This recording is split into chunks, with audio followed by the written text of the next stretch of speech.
You're listening to The Table Talk with your host, Anthony Irvin, aka Spoken Light. Tune in every other Thursday starting at 7:30 p.m. Eastern Standard Time with me and a new special guest live on Facebook and Twitch. Without further ado, let's start the show. What's up, everybody? Welcome to a brand new episode of Table Talk. This is episode 28, and we are live tonight doing this episode. I'm glad to be back live. I love interacting with you guys during the show, and our last episode, we did a previously recorded episode, which was very fun, and, I was able to do a couple different things with it of, promoting, but I love being able to react with everybody in real time, and I got an awesome guest for you guys tonight. It's one of my good buddies. We haven't talked in a while, but we had a lot of fun times playing at some open jams a couple years ago, and I'm stoked to talk to him. We had a little conversation last night, and just talking about some old times and everything. And if you guys want to check out some of that bonus footage that's going to be coming live right after the taping of this episode tonight, and if you're watching later, this will already be out, but you can go to the Patreon page and become a Patreon today, going to patreon.com/table_talk. I love my community over there, and I want to give a shout out to Bernadette, David, and Mary, who have been very supportive in the private community over there on Patreon. And if you guys want to join tonight, feel free to go to the link that's in the description, or if you're watching later, go find it right. It's usually in the description of the episodes, so feel free. I would love to have you guys join the private community. You guys get access to, updates for the episodes, who's coming in weeks to come. You'll be getting bonus footage after the episodes. You'll get video downloads and some private live streams that I just started putting in. So we're going to be getting very close to doing some private live streams of talking about old episodes, maybe even some music live streams for you guys personally. So, feel free to check that out. There's 3 tiers, and would love for you guys to check that out.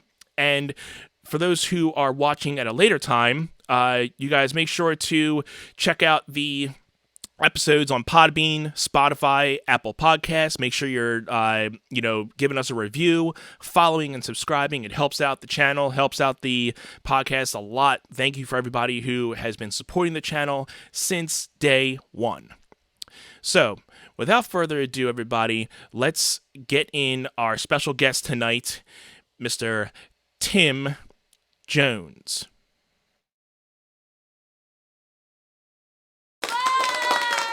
What's up, my man? How you doing? What's up, everybody? How are you? Good, man. Glad to have you on here. It's been a while. It is an honor and a pleasure.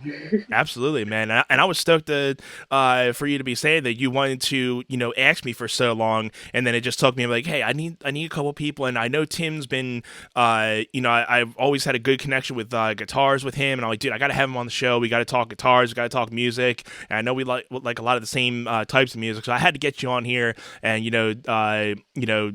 do some music talk and see what's going on in that brain of yours, man. Like I said, it was honestly like a great surprise when you would reach out and was like, hey, do you want to be on? Because I was like, what? I wanted to be on anyway. So it was a great feeling of being like, oh my God, people think I'm dope. People that I look up to musically think I'm dope. There you go, man. That was a really cool feeling.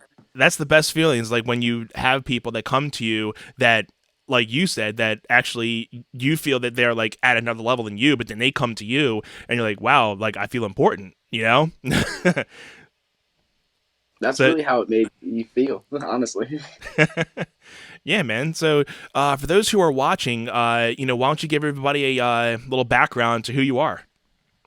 So for those who are watching, my name is Tim Jones. I was raised in Chester, Pennsylvania, which everybody here I'm probably assuming is from Delco and knows where that is. I went to Notre Dame de Lourdes, which is a grade school in Swarthmore, and then I went to Monsignor Bonner High School. So I've been playing music since I was about 8. That's when I started playing drums. Mm-hmm. I picked up guitar in high school because that's what got the chicks. Yeah. I'm not gonna lie, that's why everybody usually goes to guitar. So for me, it was really drawing just because I remember seeing Ace Frehley and his smoking guitar, and I thought that was the coolest thing ever. Mm-hmm. I'm like, you have smoke coming out of your pickups, and I at the time, you're a naive child, so you're like, it's real. Yeah. He's really playing that good. But then you grow up and you're like, oh man, the electronics behind that is genius. Right. So seeing that, it was like, what can I do with the guitar?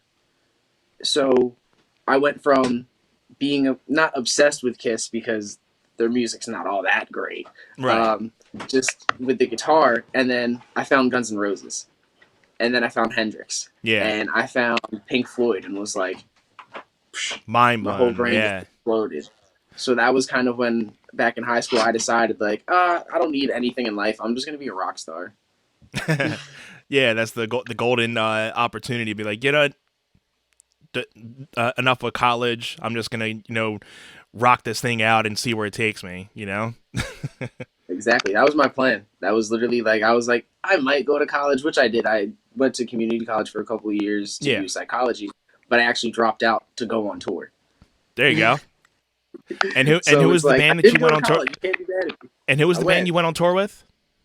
in case it rains. In Case It Rains. Yeah, that's with my buddy Kevin Sataris, right? Yep. Yes, sir. That was the Yeah, man. first band that I'd ever toured in, and the first band that I was like in that played shows like that. I Hmm. was in a band before. My first band was called Sour Potatoes. Interesting Um, name. it was me and a drummer, and the only reason we formed a band was to open up for Slash because we wanted to join this competition I where it think I was like the remember best that. band.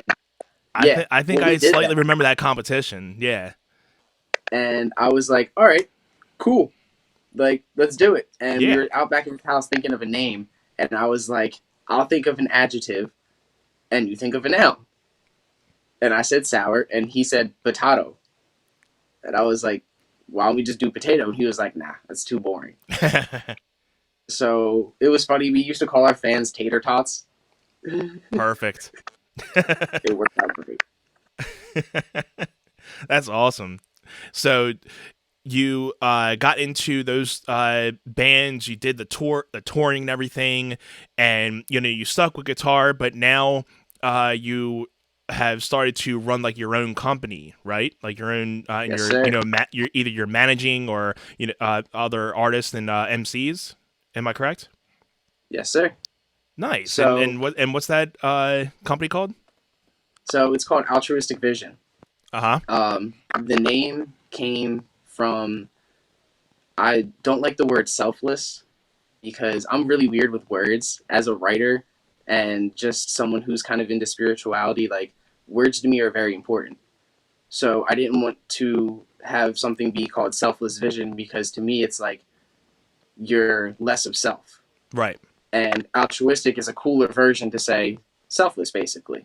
Right. Um, and my plan and what my goals are with Altruistic Vision is eventually to become a label that doesn't treat their artists like slaves. Right. I had an experience where I was touring in Long Island for a while Hmm. and kind of got to see the repercussions of being assigned to artist. Yeah. And it sucked. It was terrible. And I didn't want anybody to have to go through what me and my group went through. Mm. So I came home and was like, all right, I'm taking all of my favorite artists that I love and putting everybody together. And That's how it we're all going to starts, be man. the Yeah. next Wu-Tang, basically. Yeah. And it's funny how you're talking about the labels and everything because I had a very small experience with a label. I won't put them on blast or anything, but how you were saying like they just you grow up wanting to be on a label and doing the whole I want to sell out Madison Square Garden, I want to be the big guy, but you don't realize a lot of these labels, and there are some good labels out there, but a lot of these major companies out there that give you the big contracts and everything, a lot of people don't realize you got to pay that money back once you do that album. And then you're, like you said, it's like you're a slave to the contract. And that's why unless you are a Metallica that doesn't have to worry about, being underpaid or anything. You're pretty much your own band, but like a lot of these people go in and they try to there was one label that I was talking to and they tried to say that my image has to change. I have to do this. Maybe you can be better as a country person, and you'll have to drop a little bit of weight first, and all this. And I'm like, dude, like if that's what it has to take for me to get on your label, then I mean, I'm not changing my personal self to fit what you want me to do. If and so it's something that just kind of blew me away from it, because there's nothing that, yeah, if you can't be you can't be your own musician, then why try to change yourself to fit, somebody else's mold? Because then you're just being somebody Exactly. else that you're not, you know? And that's to me like so demeaning. Mm-hmm. You're going to take someone who you're like, I love your talent, I love who you are, I love what you're doing, I love this and that all about you, and let me take that and then change it and put you to who I want you to be. Exactly. And it's completely unfair and it's demeaning, belittling, and people wonder why these artists end up not wanting to do music, stop releasing music, go away from the scene, go crazy, quote Mm-hmm. unquote, and have all of these issues within themselves because they're being driven crazy. They're Yeah. being People don't realize how hard it is to go to the studio on a consistent basis, do all of that, Yeah. have a family, go to work. Because some of these artists still work jobs because if you're not touring, you're not making money. If you're not selling Exactly. merchandise, you're not making money. If you're not selling records, you're not making money. And Exactly. everything is about making money. So you Right. have to have all these other sources of income, which is why people like, Rihanna has her undergarment line of Fenty. Yeah. Kanye has Yeezy. Like, all of these people go off and do other things because the music industry just wants to, like, rip everything from you and take all of your Yeah. talent, your skills, and your money. And in the end, you do understand it's a business, and people got to make money no matter what. So you understand on that aspect, but on the same level is the fact that if you, again, going back to the same points, if you have to change an artist in order to say, okay, well, if we just get him to do it this way, that's going to make us more like, if you can't like an artist for what they're delivering to you at first, that's why a lot of, like you were saying, that's why a lot of artists these days are going independent, so they don't have to worry about a label. I mean, I still feel today you do need a label for some things, but there's Oh, so I many, completely agree. there are some things that you can do, like there's people on that are independent that are booking U.S. tours, and they don't even have a label backing them.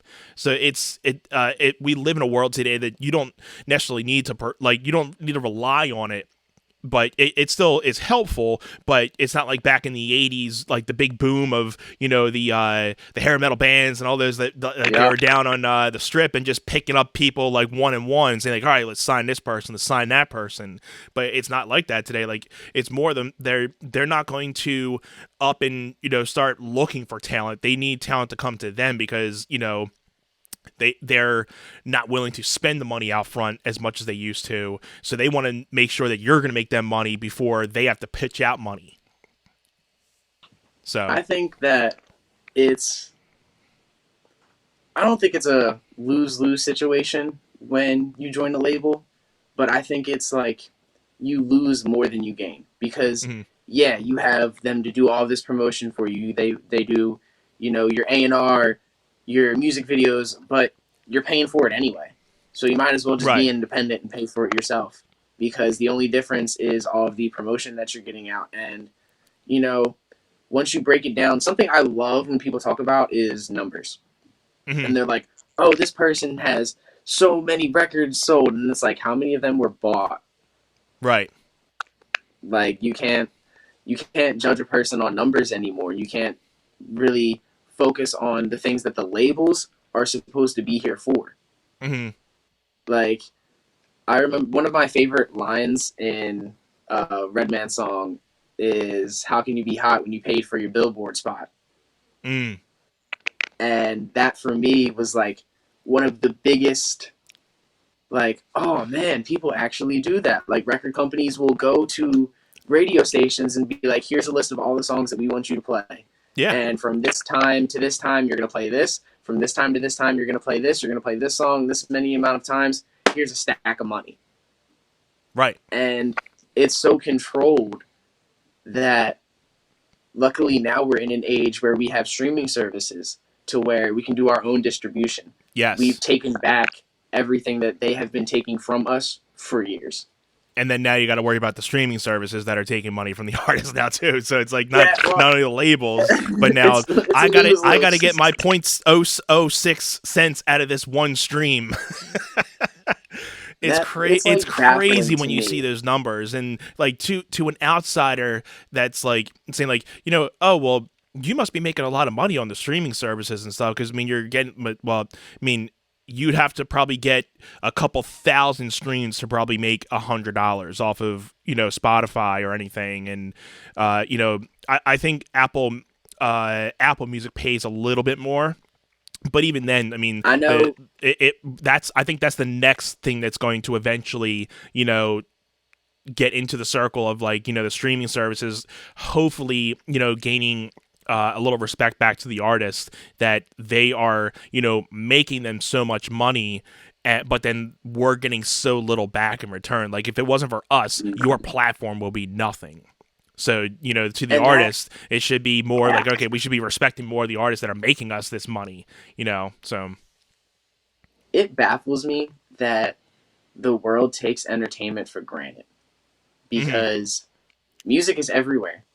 Yeah, Your movies, your TV shows, your car, your stores, everything has music. But right. people want to be like, "Oh, music isn't a real job. We don't have to take care of the artist. We don't have to worry about them." Yeah, Like, we're supplying you constant entertainment. Every form of entertainment yeah. has music in it, with the exception of physical art. Just because you don't wake up and go to a 9 to 5, it is literally a 9 to 5. It's literally a 24/7 job in a way, because especially if Exactly. you are the independent artist, you're worrying about, you know, making the music, promoting the music, playing the gigs, preparing the gigs. And then you're worrying about, you know, the financial and the business side of it. You're everything if you don't have extra help with you know, certain services and stuff. But like it is like a 24/7 job. But you know, to the outside person that doesn't, you know, see the fact that like, oh well, I mean, if you're not going getting up for work, driving, you know, 20 miles to, you know, go to a job that you are like, you know, 50-50 about, you know, like I said, I mean, I'm blessed to, you know, work at a company that I love, and I went to school for, and I love what I do. And I'm blessed to actually be able to do music actually as, you know, a second part time that I felt now. Like it used to always just be like a hobby, but now I feel like I've gotten to the level of I can pretty much consider it as almost like a part time thing for me right now. That music has become a part time job of myself, and you know, I put a lot of time into it. And you know, it's one of those things where if people don't see the ins and outs of it, you know, if they see more of like the behind the scenes of what a lot of these musicians go through, they're like, okay, now I see. You know, you just see the person up on stage for, you know, an hour or two, and that's all you see. Like you don't see the prep time of like the months and months of, you know, booking those tours and The preparing for the tours rehearsals. and the rehearsals and everything. You know, it's when it comes down to it's all the in perspective of what you see. You know, sometimes you're only like seeing one dimensional when you're not seeing the full picture behind it. You know. See, like, if you ask my artist when it's like becoming showtime, that's the moment when they hate me because I run what we call Hell Week, Uh huh. where the week before a show, we have rehearsal every night. Mm.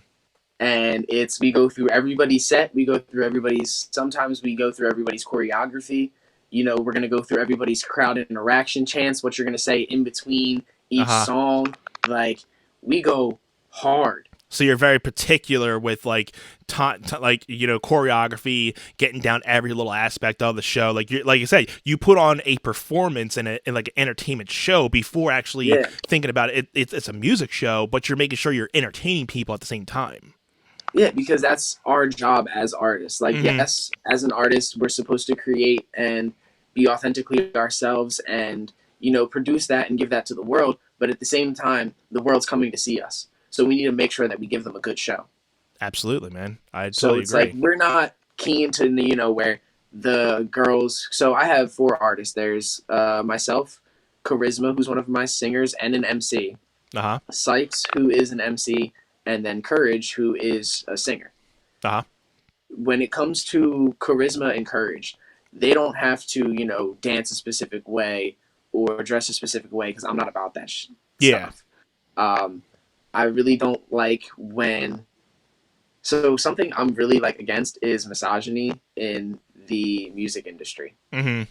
I don't like how the music industry objectifies women, and I find it unfair that women have to go out and, dress a specific way for somebody to come listen to their music. It's just like, with a lot of the artists that are out there. I mean, I think the biggest controversial things out there, like the Megan Thee Stallion and Cardi B doing all their stuff, like, I think they can be good artists on themselves, but let's let's let's call it sex sells.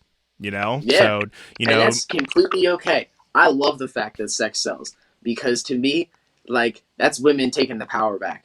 mm, Like it's like you're gonna go sell your body. You're strong as shit. That's right. I mean, cool on you. if I that's cannot do that. if that's what Like I am too if that's what awkward. you're comfortable with, then like again, there comes a time where if you have that type of personality that you don't care what people think and this is you, then hey, be my guest. But obviously, in this day and age, with everybody being on the internet, everybody's gonna have an opinion about Everybody gonna find and out. just even if not, everybody's not. We're artists. Not everybody's gonna like you. You're going to get people that And are be like, you know what, this is not my style. Then you're like, okay, cool. Then just slide off. Let the next person come. But there's always that. There's always those couple people that are gonna give you that negativity. But it's up to you to kind of just keep looking at the positives of what people are interacting with you. and it's So like it's so oversaturated. It's overused, and like it goes for both people like Megan and people like the baby and mm, people like something. I as a hip hop artist, like as an MC, mm, I'm constantly in hip hop debates. And mm, when people ask me, I'm old school as shit. I'm what they call a conscious rapper. uh-huh. Like to me, when I think hip hop, I think of the acronym Higher Infinite Power Healing Our People. Mm, So okay. like I make hip hop to raise the vibrations and express my creativity in with some crazy ass rhyme schemes, Uh-huh. but in a way to uplift people. Yeah. Like you're not gonna hear me talking about money, cars, and clothes unless I'm doing it ironically making fun of somebody. Yeah. And like, if I eventually make it big, like, yeah, once I start buying nice cars, I'm gonna rap about my nice cars. Yeah, of course. But Yeah. I'm gonna be like, hey, everything that I did on that first album telling you to do, you now go do, and you can have a nice car too. Right. So it's like I don't like that boastful, like weird shit. Like, don't get me wrong, sometimes a trap song comes on and I'm like, hey, that's a dope beat. But if it's not lyrical and full of substance, I really don't care about it. Right. Yeah, man. So when, Megan drops something like I think the song's called like That Shit. Mm-hmm. Like, it's a dope song. Megan got bars. It's a dope beat. But it's not something I'm gonna listen to. Right.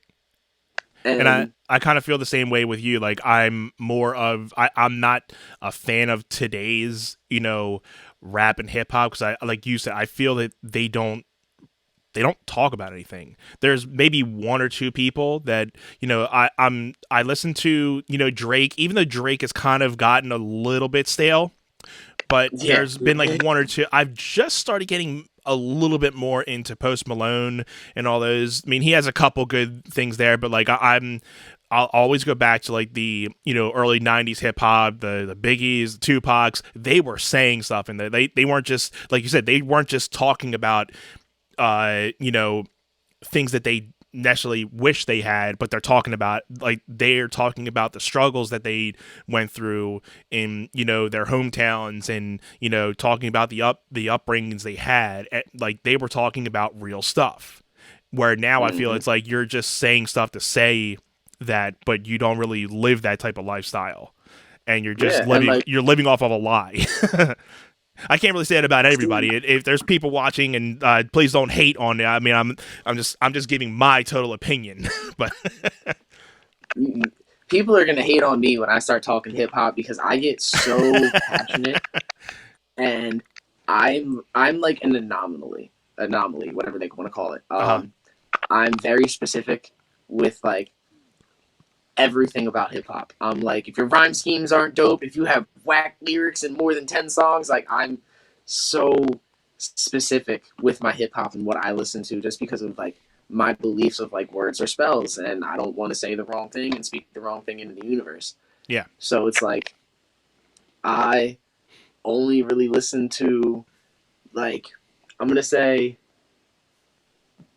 so from 80 like 6 to like 2000 Uh-huh. is what I mainly listen to. And then obviously because I was growing up in the 2000s, I love things like 50 Cent and Yeah. Lil Jon, just because I was growing up and it was like, yeah.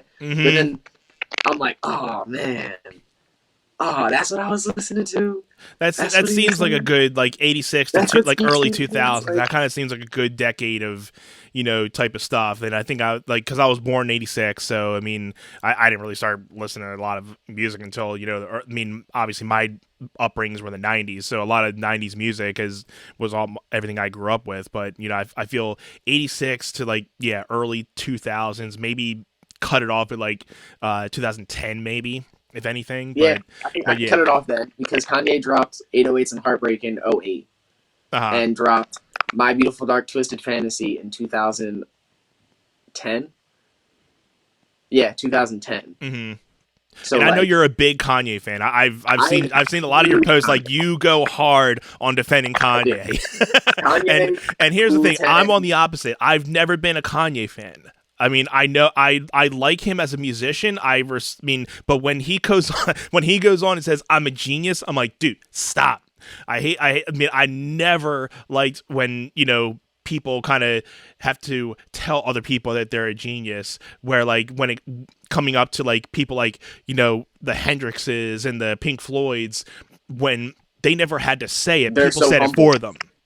And Hmm. when they get those type of reactions from people, they're like, stop, I'm just a regular person. They don't have to like preach it, like, thank you for the compliment, but that's not me, because with a Yeah, lot I of hate. Hendrix's backstage, he just wanted to get his message out there and try to change something. He didn't really care about the fame. He didn't care about how many records he sold. He just wanted to make sure that his message was spreading to those people. Yeah, and it's like I hate when people are like, "Oh my God, you're so good," because I'm like, "Stop, stop!" Like I'm already like when I'm in my head, I'm like, "Yeah, I'm the shit," but like outside, I'm so like such a Right. shy, nervous person that I'm just like, "Don't tell me I'm great." Like, Like, please I don't. appreciate it, I but I don't need mean, it. hey, I'm always the same way when it comes to like gigs. Like, I'll come off stage, like I know I had like a bad set, and somebody comes up to me like, dude, you were awesome tonight. I'm like, yeah, well, I'm Why are okay, you thanks. lying to me? I'm okay. And the only Like person that that's knows when I me. have a bad set is my wife. Like she knows my facial expressions when I'm just having a bad set, and she like talk to somebody like.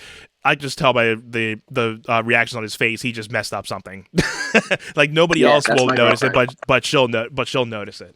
She's the only one that could probably So my notice when I'm like not having like a good time, like something's going wrong on my pedal board, or I'm not getting the tone that I'm wanting.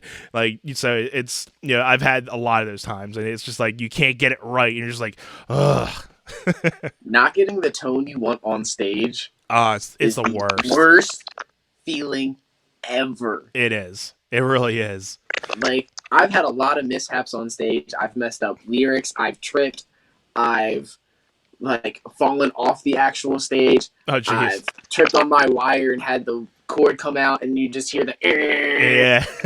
Nothing was more upsetting to me than when I went to play "Sweet Child O' Mine" at an open jam, and my tone didn't match because nobody wanted to tune down a half step, and everybody just wanted to play the song. Oh, yeah. And I'm like, come on, it's half step down. Like, we have to play it half step down or it's going to sound weird. And they're like, no, It's no, no, fine. no. And I'm It's like, just like a semitone. Don't worry about it. and then we played it and I'm like, oh, yeah, now you're straining your voice, buddy.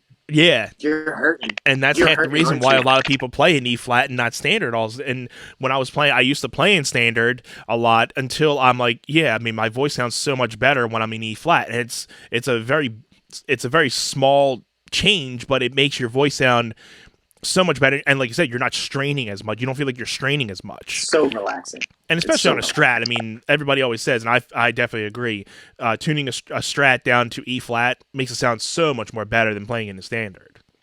I love Strats.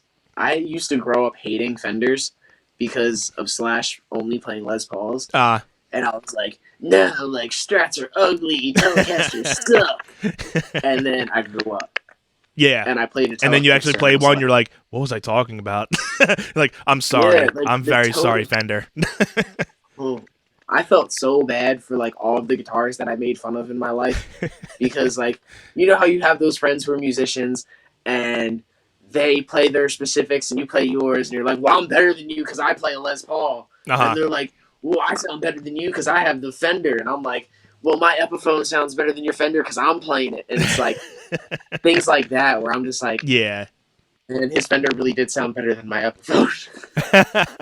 Yeah, I remember having those type of arguments when I was in my teenage years. We all thought we were the shit, and just like like my band's better than yours. Well, our sound is a lot heavier, and you grow up and you're like, "But we didn't really play We that still great. sucked. We still sucked. I mean, we just sucked really good. Our amount of We sucking won. just sounded good to My us. band Sour Potatoes won a Battle of the Bands at the Trocadero. Mm. We got fourth place without a singer, and we just played like jazz, rock, blues, instrumental. Like it was weird. We were really fucking weird. Hmm. And to this day, I don't know how we got fourth place because I listened to those recordings and we sucked. Mm. Like we didn't suck, but to me, like I'm like, oh my god, that was terrible. Like I can hear me messing up in the guitar solos. I can hear, like, we had this one song where I played slide the entire song, Uh huh. and I can hear me messing up the slide and going too high or going too low, and I'm like, do people not hear that? Isn't it Do they not crazy when understand that when you're sucks? on stage, it sounds so much better, but then you go back and you listen to a recording, you're like, was my guitar out of tune the whole time? Like I thought I tuned it before I played that song. Yeah, and it's just like, do people really care about the music, or are they just there jamming?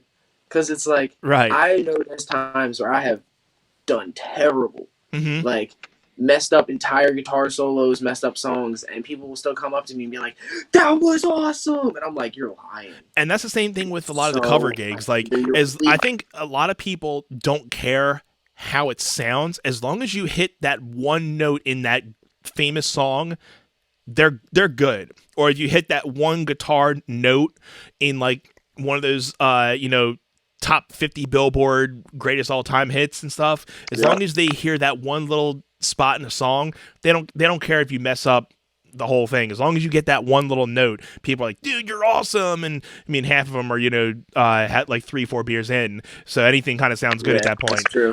But I've Yeah, come to the point where we've both played in original bands before, and it's such a different mindset when you're up there with an original band. When I first started playing cover gigs, I was just coming out of playing in original bands, and when you get done a song, when you hear that audience chant and clap and everything, that lets you know, okay, they like it. You're doing good.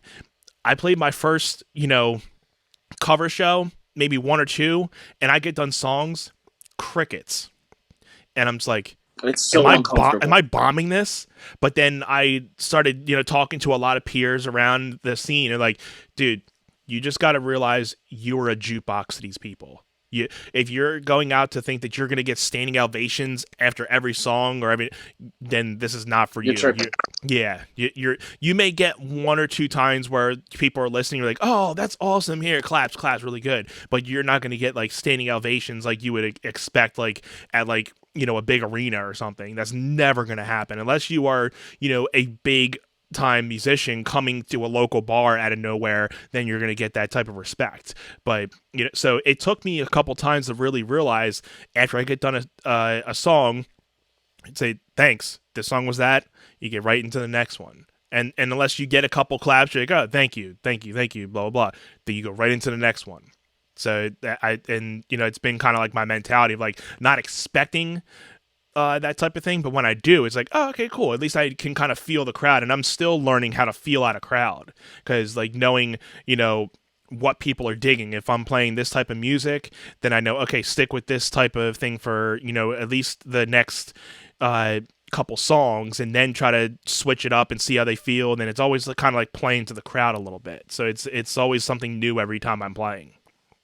I'm so terrible at playing to a crowd because I'll get into my music and I just start feeling myself. And Yeah, I'm like, oh, F everybody else. Like, I'm feeling great right now. I've done that too. I remember there was actually this one show where I performed, and I'm what my friends called flamboyant with the F word. And there was kids at the show, and I didn't Oh, know. jeez. So I'm doing my performance, and I have like specific crowd chants. Like when I'm performing, sometimes I like to pay homage to the MCs that inspired me. Uh-huh. So during one of my songs called Hustle Hunting, Mm-hmm. I break it down because I perform with a band, so I have time to like break down and do crowd chants and crowd interaction. Nice. And in the middle of the song, I do a crowd chant, which is from Redman's song "How to Roll a Blunt," Uh-huh. and it's him saying, "I'm high as F and I'm effed up." Uh-huh. So I'm saying that like and getting the As crowd to like say these that kids back are to like, me. Yeah, and I'm like, I didn't know because I didn't read the crowd. you're in the And I moment. wasn't paying attention to these kids, and I'm just F this, F that, like F the government, like I'm going crazy. And the host gets up and is like, well, Tim just said F those kids respectfully. And I'm like, kids? There was Huh? kids? Hey, my kids, like, Yeah, like, I'm sorry you brought your kids to a rap show. Like, right. if you're not going to get money They hosting ain't Will clothes, you're Smith gonna up be here, the like. fuck. But I want to give a shout out to everybody who's been in the chat tonight. Thank you guys for tuning in so far. If you guys are new to the show, this is Table Talk. I'm your host, Anthony Irvin, aka Spoken Life. Tonight I am with my good friend Tim Jones, who is joining me on the air tonight. And if you guys are watching later on, make sure to give this podcast a follow, subscribe, give us a rate on Apple Podcasts. It really helps us out, and we really appreciate all the support here.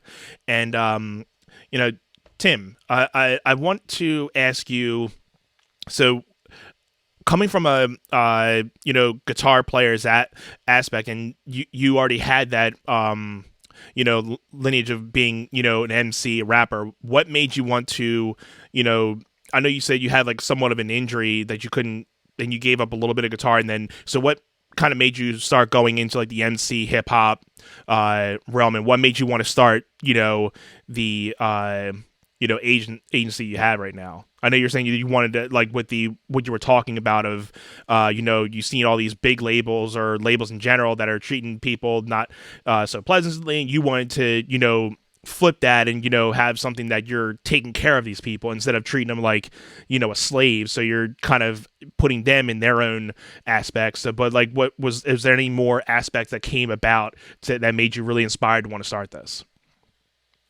So, I've always had a huge love for hip hop since I was a young kid. I remember, like, I grew up in Chester, so some people consider that the hood. Yeah. I don't, because I grew up there, and I'm like, oh, it wasn't that bad, but I'm just desensitized. Right. So, like, I grew up around what hip hop culture cultivated from. Mm-hmm. So I was like 13 with my homies, and we're having rap battles, roasting each other, and that transpired to where I'd go home and I'd have my black side where I would be rapping with my friends, but they'd make fun of me because white kids play guitar and I shouldn't be playing guitar. And then I go to school and I'm at a private school where it's like I should be playing guitar because I'm in jazz band. I shouldn't be rapping because I'm white, not black. Yeah. Right. So it's like I constantly had to hide both sides from my friends. Right. And it was like, specific friend groups, I would do specific things. And it got to the point where I just kind of completely put hip hop to the side because I was doing so much with guitar because I was playing in 2 different bands. Uh-huh. I was constantly doing shows with friends. So I was like, all right, nobody wants me to do this anyway. and I didn't think that I really could. Like, because I listened to such great MCs back then when I was writing, I was like, I can't write like Jizza. I Yeah. can't write like Method Man. Like, I can't write like Redman. I can't do all of that. Uh-huh. So I can play guitar awesomely though, so that's good enough. Right. But after my last stint in a band when I was touring in Long Island, I used to sit out with my drummer, and he was kind of the main person who pushed me and was like, do what you want to do, bro. Like, if you don't want to be playing guitar and you want to rap, go do it. Exactly. Like, you're good. Your flow's crazy. You can spit. Like, and it's funny because he compares my rapping to my guitar playing. Hmm. Because he'll be like, the way that you spit is the way that you solo on guitar. Yeah. It's kind of Because almost the I'm same really, language in a different way. yeah, and I'm hugely jazz influenced. So Uh-huh. a lot of my tracks are like, I've got horns and upright bass and all of this fun shit to where it's like I can really explore my voice. Right. And after the tour, it was which was when I was signed, like it sucked. They were telling me what I had to wear, what I had to play, Yep. and I just really didn't like it. I Mm-hmm. did not enjoy it at all. I enjoyed playing the shows and, Right. doing the things that come with the tour life of getting to party and have fun, but I hated playing the music. Um, and it kind of really put a distaste for guitar in my mouth. Mm-hmm. And then I went home and started working and cut my finger. Mm-hmm. So I had sliced my finger on a table saw, and Mm. I think it was like millimeters or something like that. I was like 0.7 millimeters from cutting off my actual finger and Oh, losing my jeez. tendon. So I had to stop playing guitar for about a year. Hmm. So I was like, all right, that's a sign. Like, I'm going to hone in on my writing. And Yeah. I started writing basically every day. It was a Uh-huh. constant, like, I had to do at least 32 bars a day. Hmm. And I was like, all right, I can't put out music for a year because of the contract that I was on. So I going to just write as much as I possibly can and come up with a bunch of cool plans. And I was sitting with one of my friends who's sadly not a part of the company anymore, but he was the original co-founder. And we were sitting at this park, and we were doing our partaking in our fun adult activities at the park. And I was like, man, I really just want to change the world. Like, I Uh-huh. want to change how music is. I want to change what's going on in the music realm right now, and we can do it. We just have to put our minds to it. Yeah. So he was like, all right, we're going to build a team and do it. And that day we were like, what are we going to call it? Like, what should we do?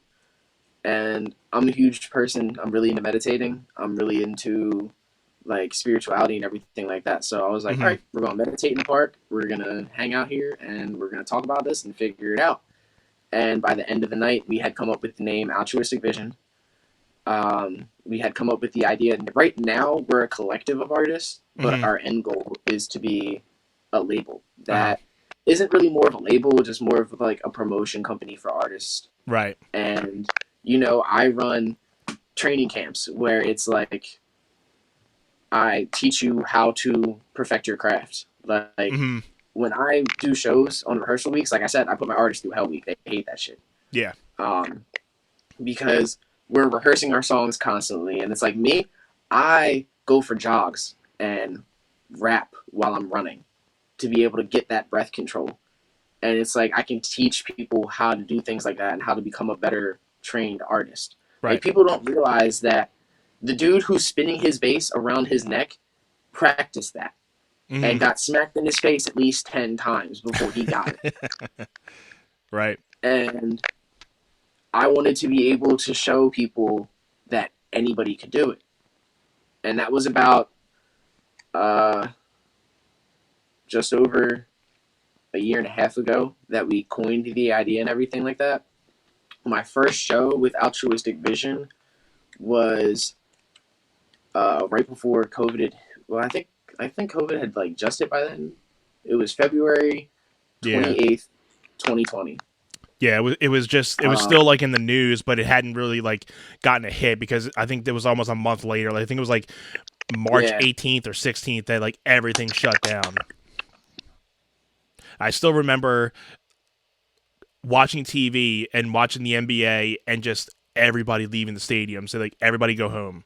And they just said the NBA is suspended indefinitely, and that was the most eeriest thing that I've seen. I've obviously never really experienced, but like that was just the eeriest thing of just watching that moment of like everybody just like going home and like, oh, we just got to It was stop insane. everything, and then just like everything went for a halt, and it was just all in that whole week. Like my shows stopped, NBA sports, like no sports. We didn't have sports for what, 4 or 5 months, like nothing. Was it And really that short? I thought it was I longer than that. It felt like forever. it It felt felt it like did six feel like to forever, but seven I months. think I think the well yeah I think the NFL started a little late. Maybe I don't think they started in August. I think they maybe started like September, October. Maybe I might be wrong, but I know we did have um, some sports later in the year, but it was very minimal. I think. And then we had all those problems with everybody getting COVID. Because I Yeah. remember a couple Steelers players got COVID. Oh yeah. I think some Cavs players got COVID. Even in baseball, like Um, the big, I think it was like the Marlins. They had like a big outbreak, and they like infected yeah, two, wasn't three it other like their teams. whole team? It was like the whole team. I think it was they went into New York. They all partied the night before, and like most of the team caught COVID. They didn't know, and they infected like 3, 4 other The teams. rest of everybody. It was Like, insane. dude, like we're in the middle of a pandemic. You're going out to bars at night. Because I don't COVID think was they the had best because thing to yeah, happen for yeah, NBA was introverts. the only one that really had a bubble. All the players were in a bubble, and I think there was only maybe 1 or 2 outbreaks, but they did pretty well with the bubble situation. But like I think there everything else, I think NFL did a bubble situation too. But I think I yeah, think they did. I think baseball, the MLB, they didn't do any bubble like quarantining or isolation. They just kind of went from state to state to state. And I think it just got shut down for a couple weeks after that situation. I'm like, well, see, that's what happens. You It's like life has been like a movie for the past like 2 years. Like this whole entire thing seems like a really badly directed horror movie. yeah, man, I can definitely vouch for. I'm pretty sure everybody that's watching now that I don't think anybody would think that we would experience this type of thing in our lifetime. I definitely didn't. I was COVID for me. Like I had so many shows planned, Mm-hmm. and then it just ended all of them. And I'm an Yeah. introvert, so for me it was like I get to stay in the house. I don't have to Right. leave. The government's telling me not to leave. Yes, like, and then it gets further and further down the line, and I'm like, I want to be extroverted, Right. but how?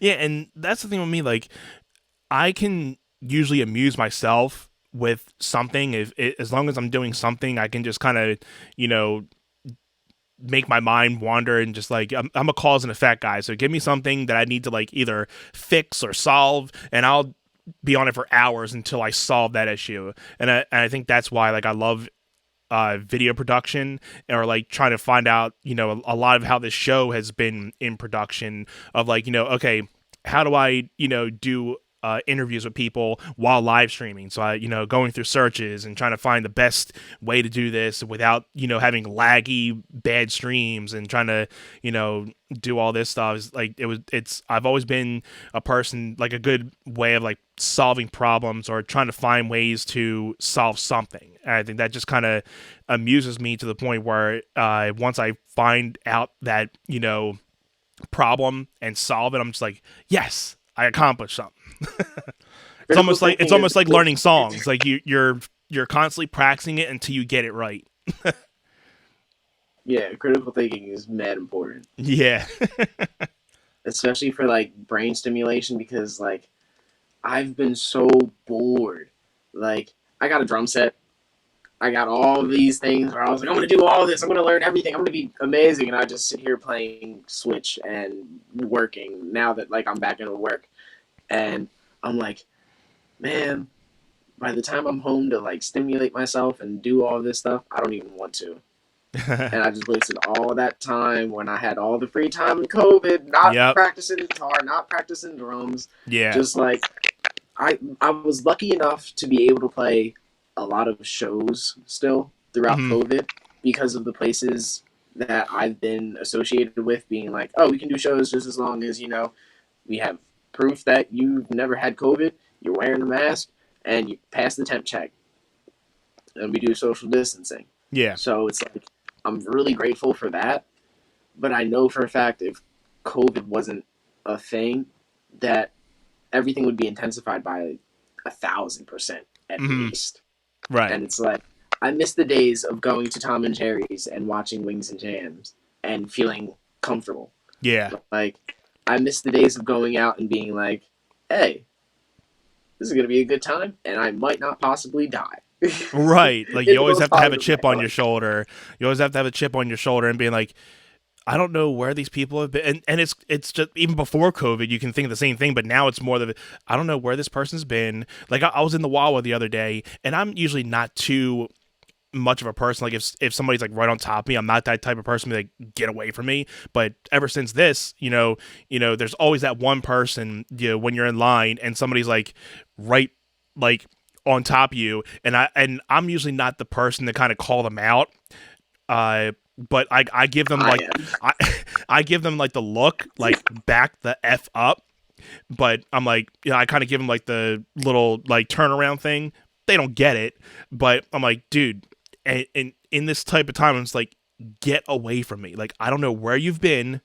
I don't know, because I mean, and I don't really talk too much COVID stuff here, but at this point, you kind of have to somewhat assume everybody's caught in this thing, or you're going to eventually Mhm. have it. And but it's to the fact that you still have to like be on some type of awareness of like And with respect where you're people, going. So it's right? crazy to think that way when just 2 years ago you go to a show, a packed out show with like 600 people, and you didn't care where they were like 2 hours ago. You're like, dude, just shut up and listen to the band. I don't care where you've been. Now it's like, no, I want to know where you've been because I don't want to catch what you have. I used to hug sweaty strangers in mosh pits. Exactly. And I'm Like, like, I was I'm like, no, so I am not doing disgusted that with right now. old me. I had tickets to a show for later this month, but I'm like, I gotta sell the tickets because I don't like, again, I'm not scared to go. It's just, I mean, one, I have a young kid at home. I don't want to be that type of person to, Exactly. be selfish and, involved in like a big group of people. And God forbid I catch something, I don't want to bring it home to him because he can't get vaccinated. So God forbid he catches it. I don't know how he's going to react to it. So Yeah, like that you're a would dad. You be have to that take would care be of your on family. right. So he's my main sense of importance right now. So I'm eventually just going to sell the tickets and try to see if somebody wants to just go because I would love to see the bands, and I've seen them before, so it kind of gives me a little more incentive to be like, okay, but not like I'm seeing them for the That's nice. first time, but it's like to the point where it's like, okay, I mean, it's different times. It's one thing if you're going to a bar and you see somebody playing in a bar. I mean, you might only be around like a small group of people, but if you're going to say Electric Factory or something, you're sitting around 500-600 people. You're like, okay, I mean, it's not like you're going to be social distancing from there. You're going to be on top of Yeah, you're people, going to be and sandwiched. because nobody cares. Like you're going to be shoulder to shoulder, whether you like it or not. And usually, I mean, I've had my times in the pits. I've had my times in there. I'm the guy that sits in the rafters, enjoys the show now. Yep, And I'm that's just me. like, and I That just is look me. down on the people. I'm like, I feel bad for all you guys. You see like the crowd moving and everything. I'm like, I used to do that. I'm like, I just want to watch the show. I've gotten to that I used that to be old man. such a I've fan. gotten to that old man portion of my life. Like, dude, I just want to enjoy the show tonight. I don't want somebody bumping up to me. I don't need somebody kicking me in the face or punching me by an accident. I just want to enjoy the show and go home without any bumps or bruises. I can't like I'm the type of kid like I broke my ribs in a Slayer mosh pit. I got knocked out in an Anthrax mosh pit. Like I was a small kid in high school. Like Right. I'm only 5'7" now, Uh huh. so I'm kind of small. Like I'm tall for my height, but that's it. Yeah. Uh, uh, so for me, it's like I'm at the point where I'm 25 and I'm too old. Like do not pull me into the mosh pit. Do not push me, because I will turn around and I'm gonna start snapping. Like And if I don't start snapping, my girlfriend will do it for me because she knows I'm uncomfortable. There you go. Yeah, when we go to shows, my wife is not the person. Like, if somebody's coming towards you as a crowd surfer, she will not catch you. She's like, "Hey, you picked to go over top of me. You picked the wrong person. I am not catching you. So if you come this That way, is you're gonna fall." And she will hilarious, have and I no love care. it. She will have no care. And she's worse than me. That when it comes to people being on top of her, like, and she knows when she's in a pit, you're gonna be dealing with some sweaty people. But she does not like when she's like, get off me. She's that type of girl. Like, hey, you need to take your distance and get off me. I know we're all sweating to death in here, but get the hell off me. She's a G for that. She is a G for that, and I respect her. And like you said, like, you have your girl with you, and sometimes, like, okay, well, I have at least somewhat of my protection there, because if something happens, at least I know, as a man, you can protect yourself. But when you have a very, strong-willed woman next to you, okay, if I get knocked down, at least, I have somebody else to be saying, like, hey, if I get knocked down, this other person's going to come whoop that person and just knock me down. Dude, my girlfriend is an effing badass. She's the COO of my company. Oh, and nice. she runs the social media. She's the photographer. She also is the main manager of all of the artists, so she's in charge of like their shows and promotion and all of that. Like, That's she awesome. is a tank. And she took me to see GZA, who's my favorite rapper. He's a member of the Wu-Tang Clan, for those who don't know. Wu-Tang. Wu-Tang. She took me to see him, and my girlfriend's taller than me. She's 6 foot. Mm-hmm. I'm 5'7", so you can see the height difference. Right. And like, people make fun of us all the time, but if she wasn't that tall, she would not have gotten me as my hat signed by GZA. There you go. So Because she reached over everybody and was like, "Fuck you guys, my boyfriend's getting this." Like, and it was like, "GZA!" Thank you, baby. And it was like, "I'm not signing anything that's not Wu-Tang." Signs my hat, and then passes it back and is like, "I'm done. I'm done." Yeah, And that's like, my girl. That's my girl that did that. yeah, I was like, because me and her were sitting there rapping the entire show. Like, he was looking at both of us because Jizz is my favorite rapper. I know every word to every song. Uh-huh. So I'm sitting there front row the entire show, like, That's awesome. "Oh snap!" Like, going off. Getting hyped. And because she's listened to it so much, she knows it. That's awesome.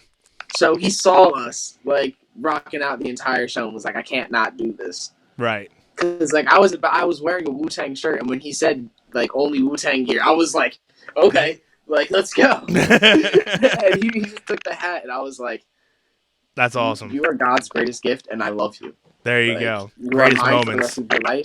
You don't have a choice. That's awesome. Yeah, moments like that are like moments you love, not only being a musician, but a fan of music and musicians that like take pride in people who support them. Because, we there's a lot of people out there that, say they care about the fans, but they can just treat them as like another number. Where there's a lot of, even in the mainstream, there are still people that, they care about their fans, and they know if they didn't have fans, they would not be, having all those rewards and top billboards and all those. But, there are some people out there that are like, yeah, thank you for giving me all this because, yeah, I'm that good. And I can care less about you guys buying or something or not. But I think having fans is like the coolest thing ever. Oh yeah, because like I have like 3 fans, and like it's cool because one of them actually, like, she owns her own company, and she went and made Altruistic Vision like trays, and she made me socks, and I had lighters, and it's like she was like, "You're just so dope that I just wanted to do it," and she did it for some of my other artists in the group too. That's awesome. And it's like, you think my music's so dope that you put my face on a tray because you know that I smoke and you know that I said that I needed a tray. It's and you awesome put my when you face have on. those moments with people that you would like, because you never when you write this music, you never think, I mean, that you're going to, you write it for either specific people or a specific situation. You want to hope to connect with people, but you never somewhat expect to get that connection. But when you come to, and somebody comes to you and who has deeply heard what you said in that song and got what you were talking about, and then they go to that length to really show their support. It's awesome. Like I had like, you know, one or two people that, you know, came up to me about my songs and said like, hey, I mean, I've been listening to this album for days and weeks, months, and it's just gotten me through a rough time. And I'm like, damn, that's like, you know, you don't think that you would be hitting that hard to somebody, but when somebody comes up to you and just says, you know, that I had a rough day, I put on your album and it got me in a better mood. That's like one of the biggest, you know, achievements and, you know, honors that somebody can give you, that, you know, your music is making them feel a certain way. It's amazing. It's an amazing feeling, honestly. It really is.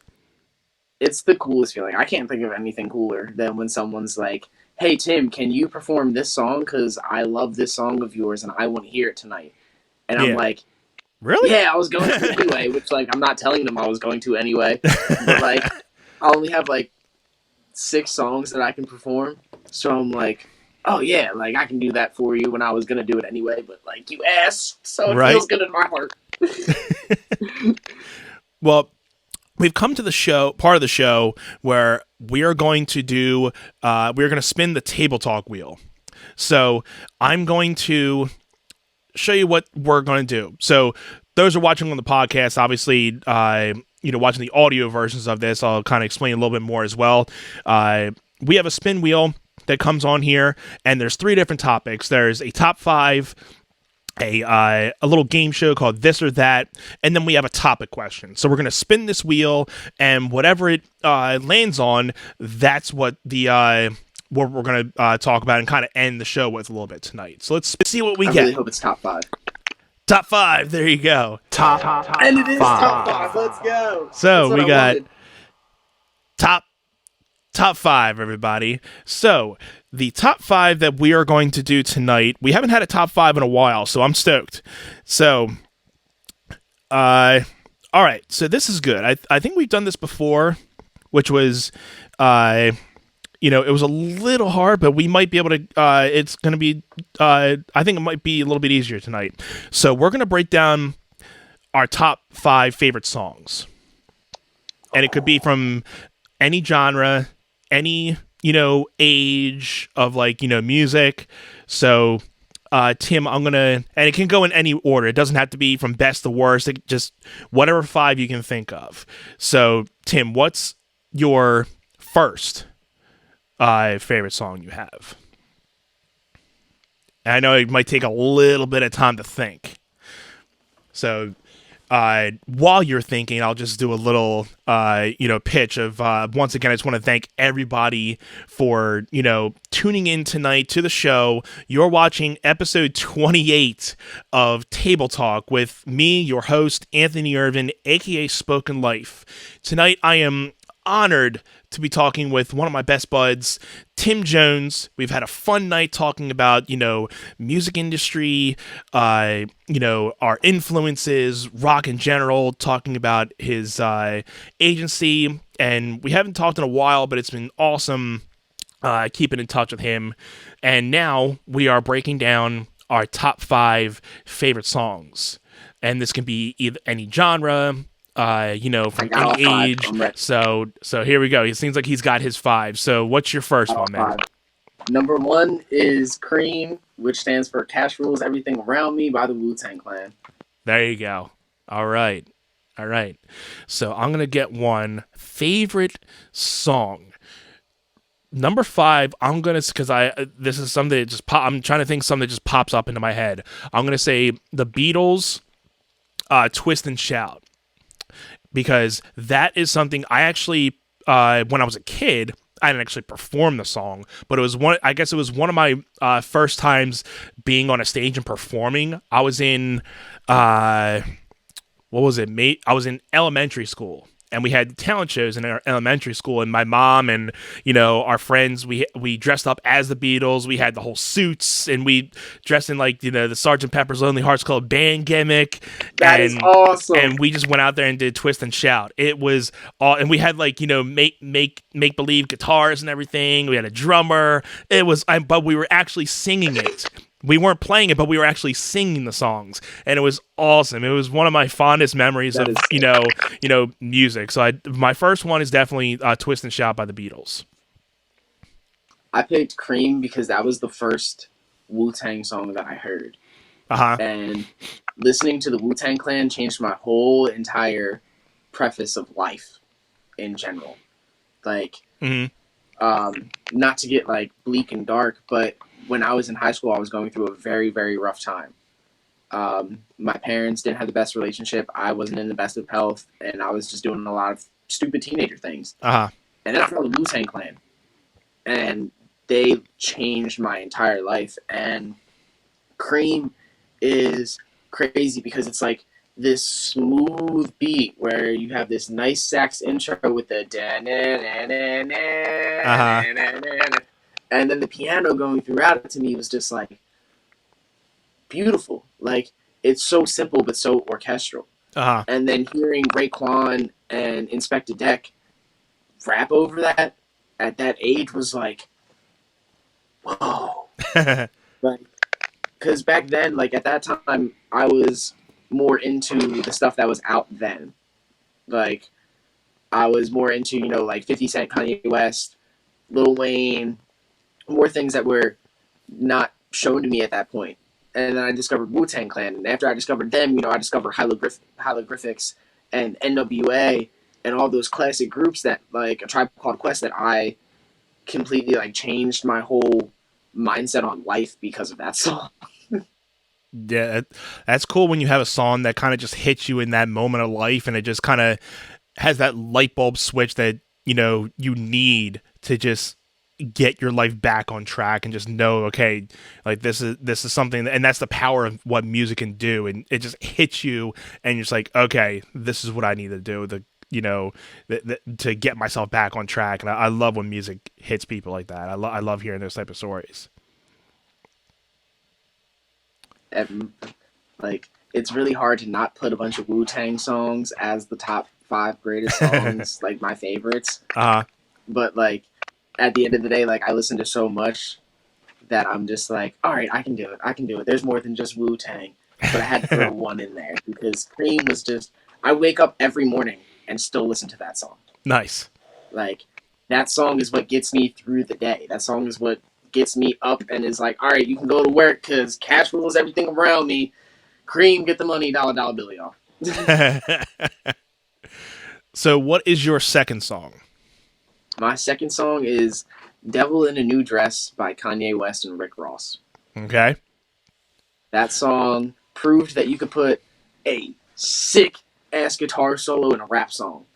Mm-hmm. Like that album to me, that album is one of my favorite albums of all time. It comes off of My Beautiful Dark Twisted Fantasy, and I can't remember what the sample is. It's oh man, I used to know this.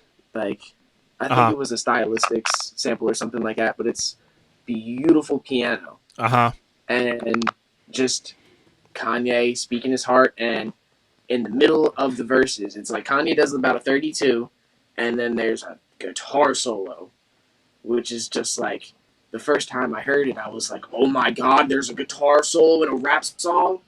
Like that to me spoke greatly because that was at a time to where like I was at that point between guitar and hip hop to where that reminded me like you can be whatever you want to be. You can do whatever you want to do. Mm-hmm. And hearing a guitar solo in what is known as like the greatest hip hop album of the 2010s made my life as a kid because it really helped shape my idea of how I could do my music. That's awesome, man. Yeah. Again, it's awesome when you have something that hits you in that type of field to really connect with those type of songs, man. And and as you were talking, I was trying to think of the second song that I had. So I'm gonna go with a Jimmy song, and I was talking to you about it last night. I have to go with "Power of Soul." Nice. That song, I used to, in my early years, drive with my dad because he used to. He was a teacher up in Chichester, when I was younger. So he would take me, and he would, be going to class, and I would just be, going up to Chichester. I spent a lot of time in my younger years up in Chichester, and when I would be playing basketball for Sun Valley, when we go to Chichester to play, I felt I knew almost everybody at Chichester when, Sun Valley and Chichester were like the biggest rivals, and I think they still are to this day. So it's like I was always in the middle of like, okay, I know people in Chichester, but I'm not supposed to like these people, but I'm like, I know so many people. But so my dad used to always play Power of Soul, and just that beginning, and I always go back to where he's playing it at the New Year's Eve special in New York City, I believe, with the Band of Gypsies. And it just starts so quietly. The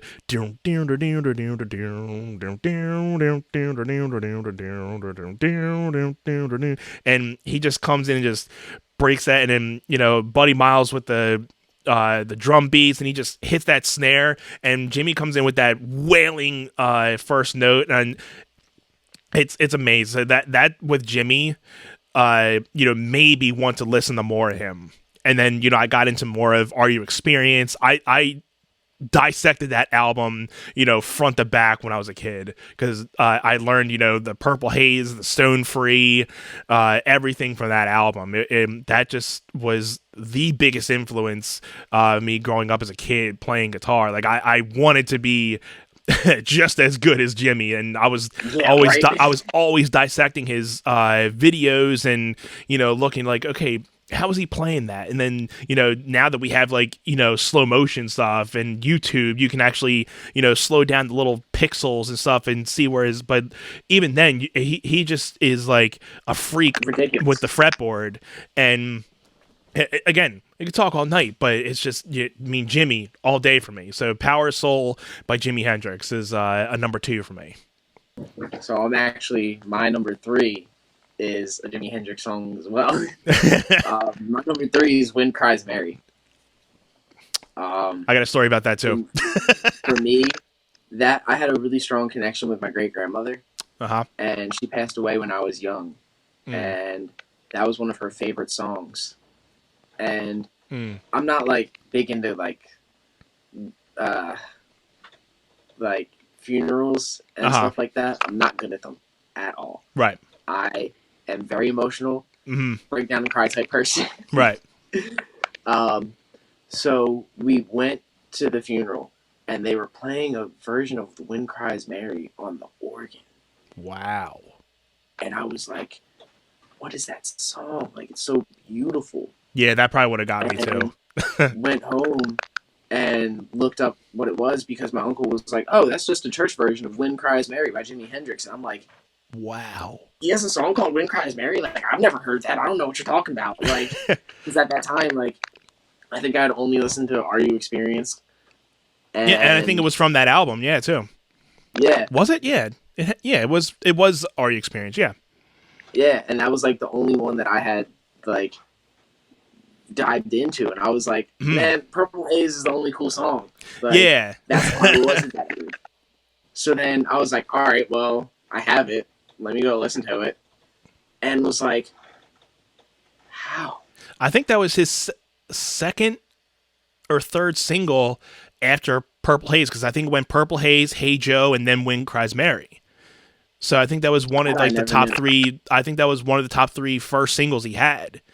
And that's not knowing until later, Hey Joe was technically a cover for him, because it was somebody else's song. And I mean, I always thought it was his, but I think from, listening to tons and tons of footage about it, it was actual cover song that he played. But, so I think it was Purple Haze, Hey Joe, and Wind Cries Mary that was like his first 3 singles that came from that album. And those chords in the intro, are just so nice. It is my favorite song to play, hands down. Oh yeah. So I won a talent show playing that song, and that was the first time playing on stage by myself in a talent show. And I'm like, I don't know what to play, but I always had a connection with Wind Cries Mary, and I always loved playing that. And I love the solo in that. The solo in that is like so musically inspiring, and I just hit it. and I was just up there with a guitar, so I didn't have any backing band. It was just me and a guitar playing that, and I won first place. Did not expect, and third place goes to this, second place goes to this, and first place Anthony Irvin. I'm like, what?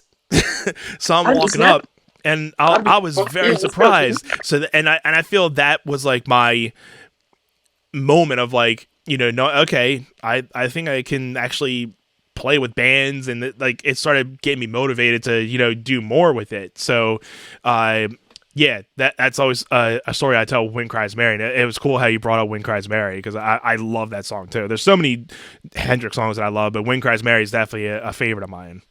I could honestly probably put Wind Cries Mary as my number one favorite song, but at the same time, like, Prince is my favorite artist ever. Yeah. So like all of his songs are gonna just be like top. Like, I'm not gonna say what it is now since we're not at number like one yet, but like obviously like Prince is gonna be my number one. Yeah. Anybody who knows me already is like, oh, I probably It's coming. know what it is. It's coming. It's coming.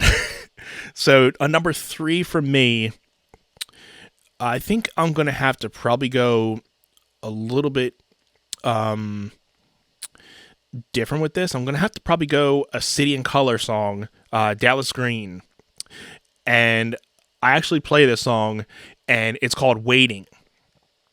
And when I first listened to it, like, I love the lyrics to it, and then listening to live versions of him playing it, I love his explanation of it, of what it's basically about. He's like, I take it as because he always like, people are always like, well, why are you always so depressed when you're singing about like depressed? He's like, I'm not depressed. It's more of a happy-go-lucky song about dying. It's more the fact that, I mean, we're all gonna eventually die, so just be happy.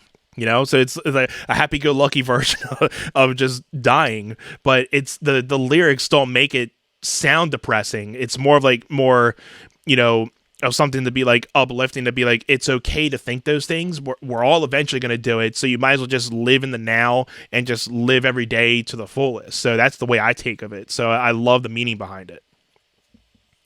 That's gorgeous. That is gorgeous.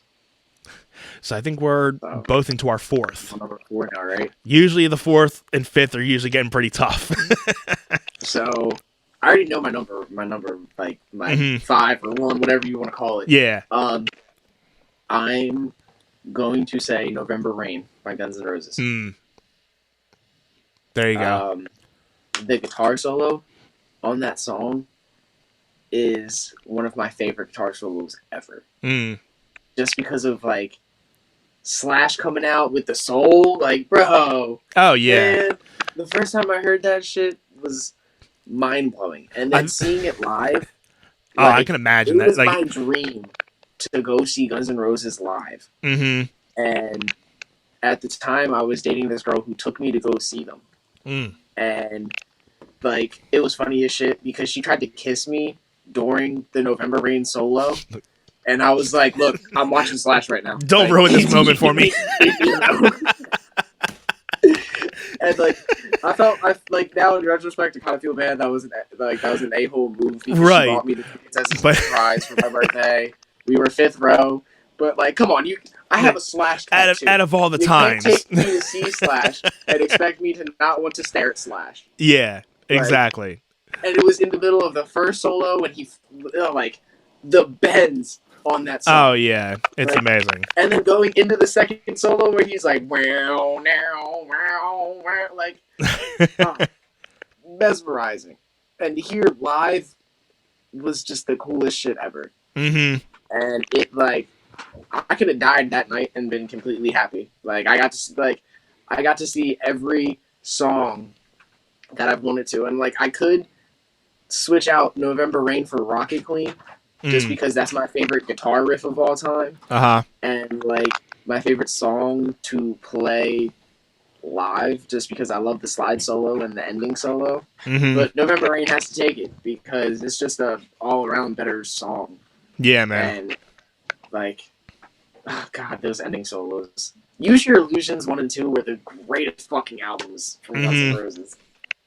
Yeah, man. They were. I mean, like I said, I wasn't the biggest Guns N' Roses fan, but I was definitely into that whole era of like the classic rock slash guys, and just the classic guys that had that hard beating Axl Rose singer with a killer guitar player and like the full rock sound. And so like I said, I never got to see them live, but I did see Velvet Revolver.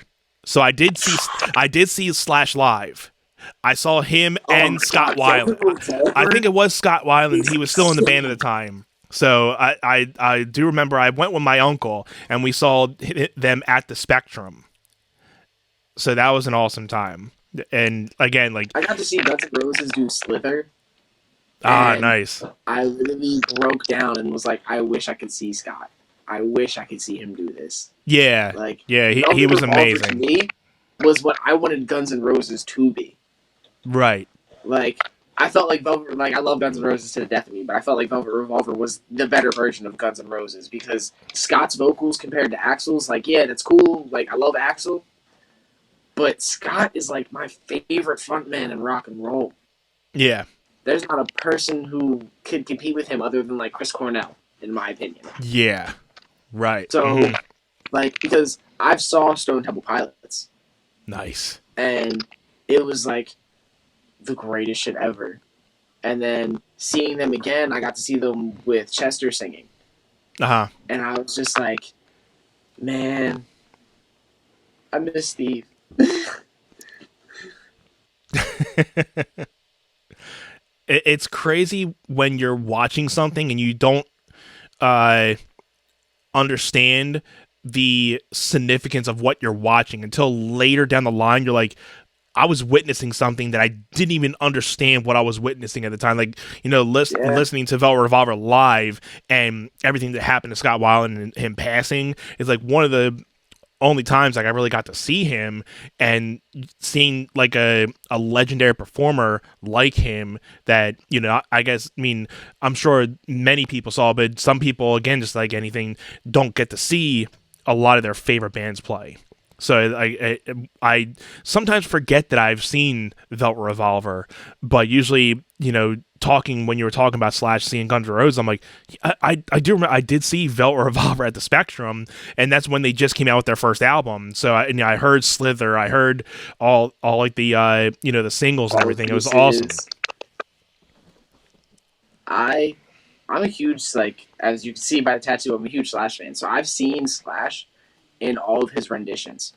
I That's got to awesome. see Slash with Miles Kennedy and the Conspirators. I've seen Slash's Snake Pit. I've seen Guns N' Roses, and I've seen Slash do acoustic stuff. That's cool. Which, like, it was really weird. It was really weird, but it was really cool because it was him and Miles Kennedy. And Miles Kennedy, for those who don't know, is the singer of Alter Bridge, but he Okay, also yeah, is yeah, the yeah. lead guitarist. And Slash And still rips he, on acoustic too. yeah, like, and Miles, Slash will tell you that, like, Miles is a better guitarist than him. They'll sit there and battle on Hmm. who's better.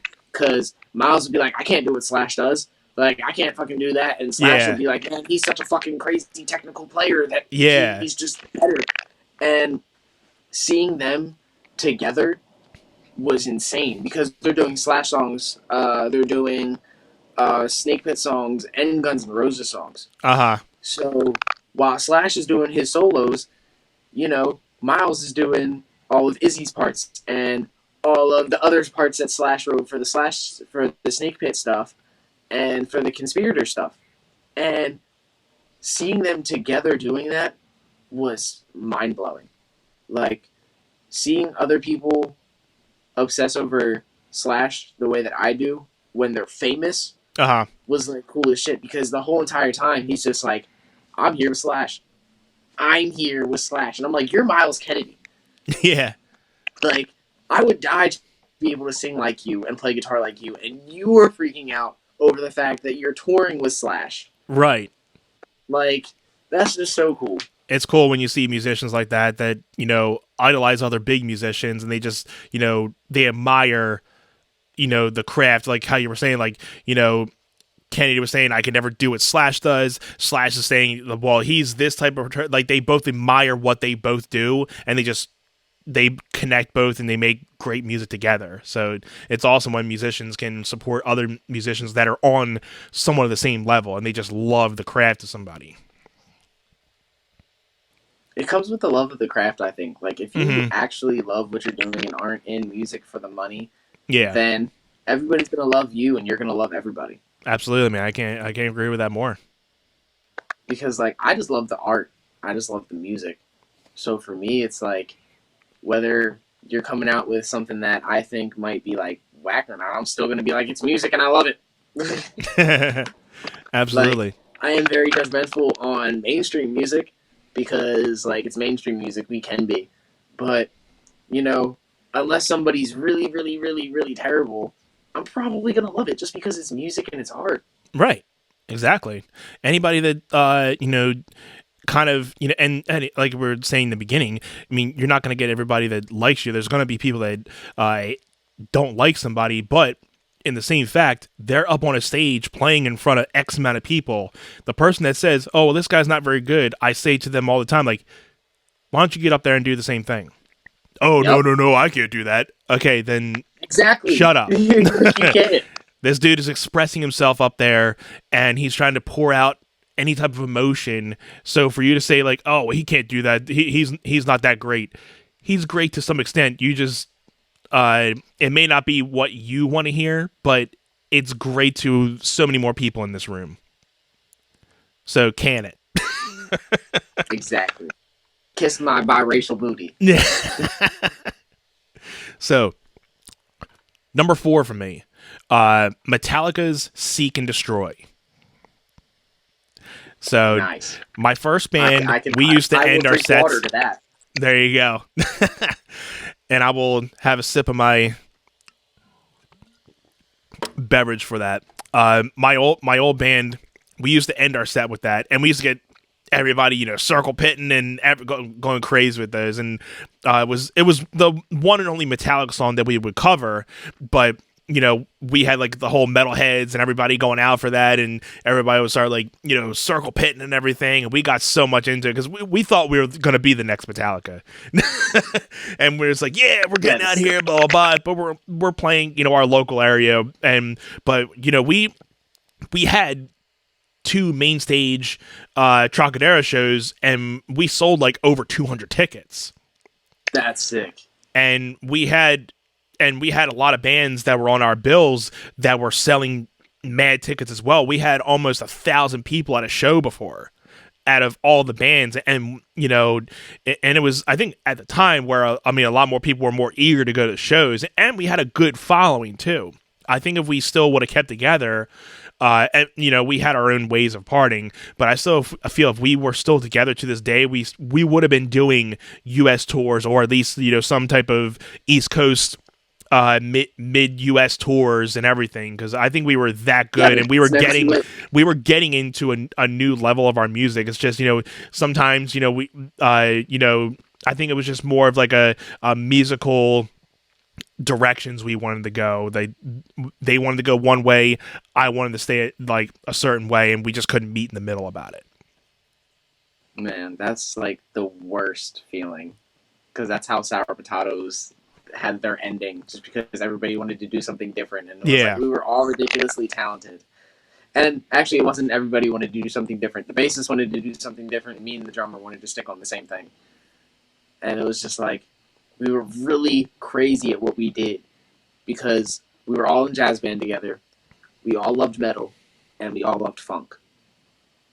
Hmm. So like bringing all of that together, you're like, come on, this is ultimate. Like we're killer. But then everybody's young and has egos. Yeah. And Oh that's yeah. like the worst part of being young I think and egos are independent. like the biggest thing when it comes to young bands, because they feel, oh, their band's better than this band and this band's better than that. But at the end of the day, it's like we're all doing the same, that we all want the same goal. So it's we we should all be banding together instead of trying to compete. But I feel especially in around here, I say this a lot on the show with some people, I don't see many young kids in bands anymore, right, as much as they were when I was young. Like when I was in high I school, know. being in a band was very meaningful. But like I feel today, and in different times, but I feel today like I don't see many people coming at it who are in high school that are forming bands, and it doesn't matter what, like rock, funk, anything. I feel like being in a band isn't as cool in high school these Everybody days. wants to do producing now, and like everybody is in Yeah, that aspect of when it's like, oh, I can just use the computer. Like I don't need to learn how to play instruments. So half of these people can't be in bands. absolutely. I wanted to pull something up from the comments. Kate says, I think something artists have to accept also is everyone might not vibe with your stuff either. Kate, I can't agree more. That I mean, It's my girlfriend. uh, Hi, babe.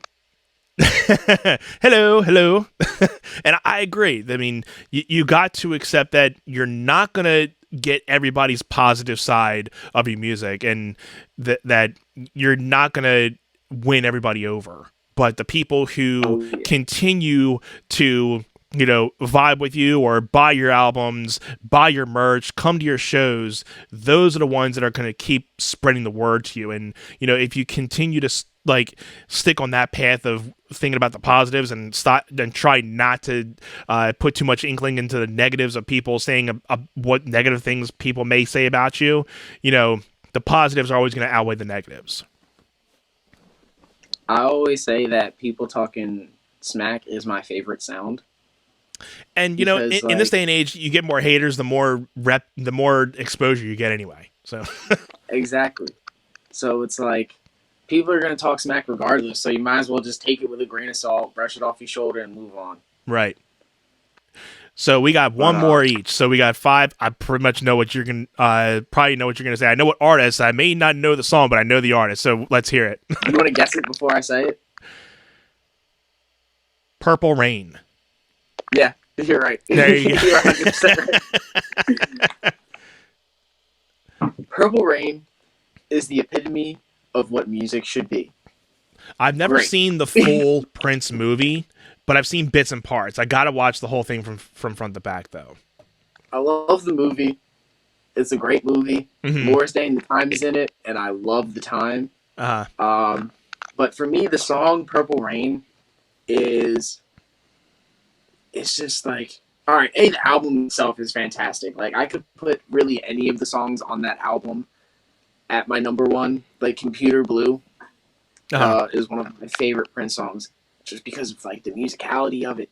Um, and then the beautiful ones, like I I cry hearing that, so I don't listen to it often.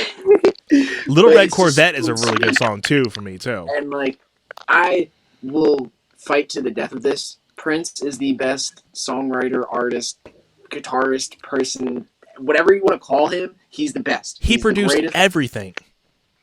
His first album, he was 17 and played all 27 instruments on it. Produced all of it, wrote all the music himself, taught the band how to play the songs. He went on tour and played live. And He is again, that's not untouchable. not many people know that. Like I didn't know that he wrote the score to the 1986 Batman movie The or whole entire or story. 89. He did the actual theme, and I'm like, now that you like hear the influence, I'm like, that's Prince all over. And then he had his whole own Batman album. Oh yeah. And I was like, and Like, when you hear it later, you're like, oh, that's Prince all over that stuff. And again, he plays the whole, like playing the bass, guitars, singing, everything. The dude was a freak talented musician.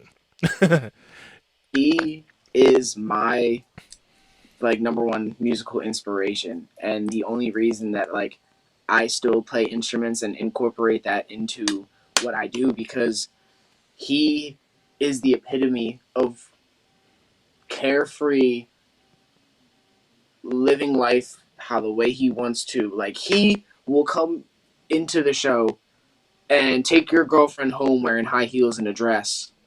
Like, and what are you gonna do about it? Yeah. Nothing, because he's Prince. And like, I remember when he died, I broke down. I Yeah. was not okay for like a week because he was the one artist that I had left on my bucket list of favorites to see. Mm. And I was like, I need to see Prince. I need to see Prince. I need to see Prince. And like now I'm never going to be able to do that. Yeah. So I'm just like, all right, I'm just going to live how I feel Prince would want me to live, because energy does not die, can't be destroyed nor created. So he's here in the universe, Oh yeah. and he knows that I love him. Absolutely. I totally agree with that statement, man. I mean, even though they may not be here in person, they're always spiritually looking down no matter what. And, just like Prince and Jimmy, their presence will always be around as long as their music is still around. And there's always going to be somebody that discovers them and just wishes, and then there's going to be that person like, oh, you should have seen them when they were alive, man. It was a vibe. And, it's definitely tragically sad that he was taken, so unexpectedly, because I don't think anybody's seen that coming.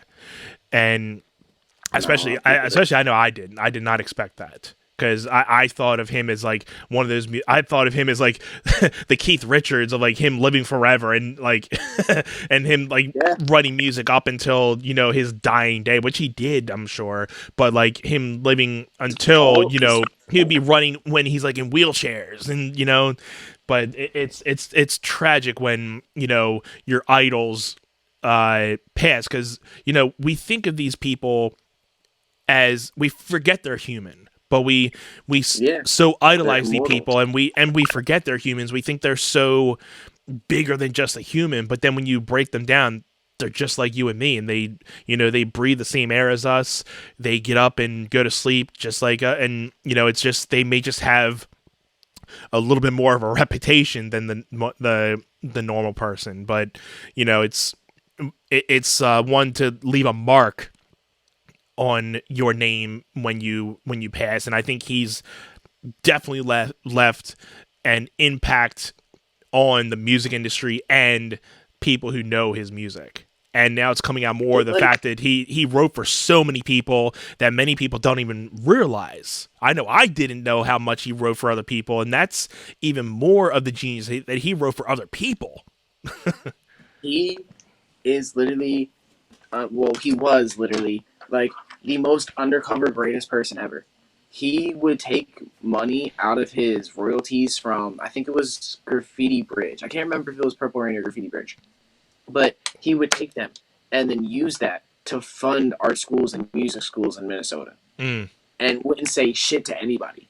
Like, nobody knew any of this thing about him until he died. And his, like, family came out and was like, oh, man, like, now we can't do this because Prince is dead. Like, he used to take so much money and put it to art programs and music programs, and he would train artists, and it's like, if you got the stamp of approval from Prince, then you knew you were the shit. Right. And I needed that stamp of approval from Prince. Mm-hmm. Like, I spent my early artist years in development and like on touring being like, one day I'm going to play with Prince. And I have to impress Prince. I don't give a shit about impressing anybody else in the world. Everybody else can go F off. I want to impress Prince. Right.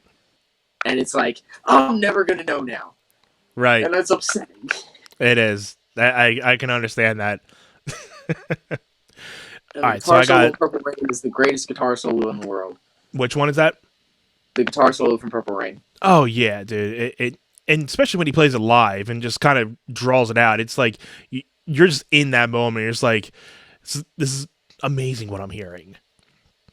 I cried. And so I have one more, and I'm gonna go with John Mayer, because he's definitely some like. I love for our era, John Mayer. I've become a bigger John Mayer fan over the last couple years, and because I mean I got to go with Continuum, because I started listening to him once Continuum came out. Continuum is his best album. I don't care what anybody says. I'm sure I'll have people agree with me, disagree with me. Continuum, best album, and he's had some good albums. I love the new album. I love his album before, but Continuum is his best work. I gotta say, that's the one with Neon and Slow Dancing in the Burning Room, right? Slow Dancing in the Burning Room, and that is my actual song. Slow Dancing in a Burning Room. I love that song. That's hilarious, because that is my favorite John Mayer song. There you go. I love that song. Just the way it's just speechless in a way because somebody that just has that type of thought process and taking and knowing that I've learned a little bit more about theory, breaking it down from a theory standpoint.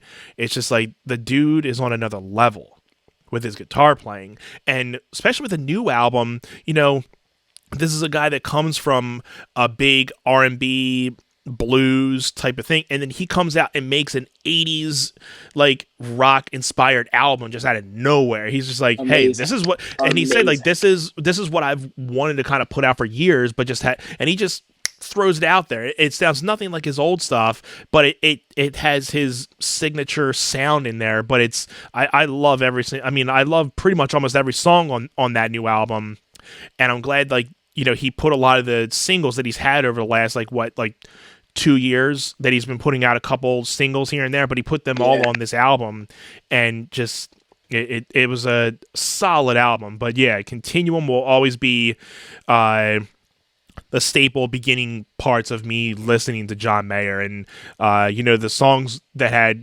Daughters and Neon and all those. I mean, they're great songs, but I think obviously what got him on the map was Continuum.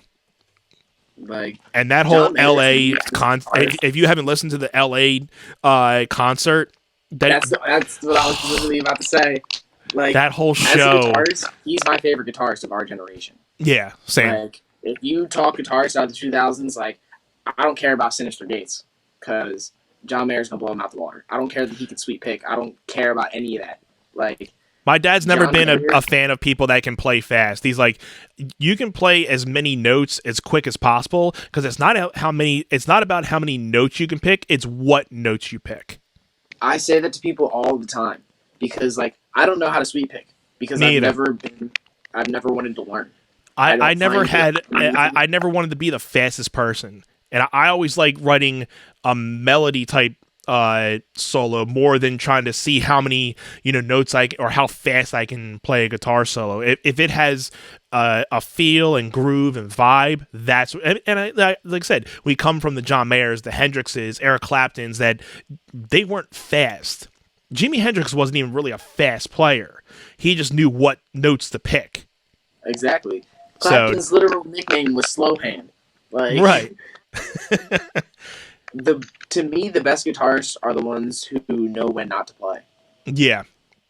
And that's the hardest thing. You would think like, oh, just don't. But it's the hardest thing to do. Like, because when you're playing, you just think, okay, I just gotta keep on playing because you're thinking pentatonic, do this, but then you think, like you just said, like there's times where it's okay not to play and wait for that next moment to hit because you're waiting for that chord change to come up or waiting for this. So it's okay to take a 2-second breather to make sure to So it's dissecting like solos and everything, and John Mayer hits it out. Yeah, literally. Like, I love the studio version of Slow Dancing in a Burning Room, but that LA version, oh yeah, when he does, like, the first solo is sick, but the second one where it starts with the like we're near, like hearing that live with that tone was like, oh, like that was just disgusting. Like, yeah. I would much rather be able to play the way John Mayer plays than be able to play that somebody like, Sinister Gates or Kirk Hammett plays. Right. Because to me, like, that's where the soul is. That's where the meaning is. That's where you're going to get the goosebumps. Yeah. Like, yeah, all that shredding shit's cool. Right. Like, it's impressive. You're talented. That's awesome. But can you make me feel something? Exactly. Yeah. And I think that's where the difference gets cut off. Like those type of thing, like when you're like the Kirk Hammett's, Sinister Gates, Dimebag Darrell's, R.I.P. He a great guitar player, but they have moments where you're like, oh man, that was an awesome thing what they did. But when you hear something that Clapton, Hendrix, Pink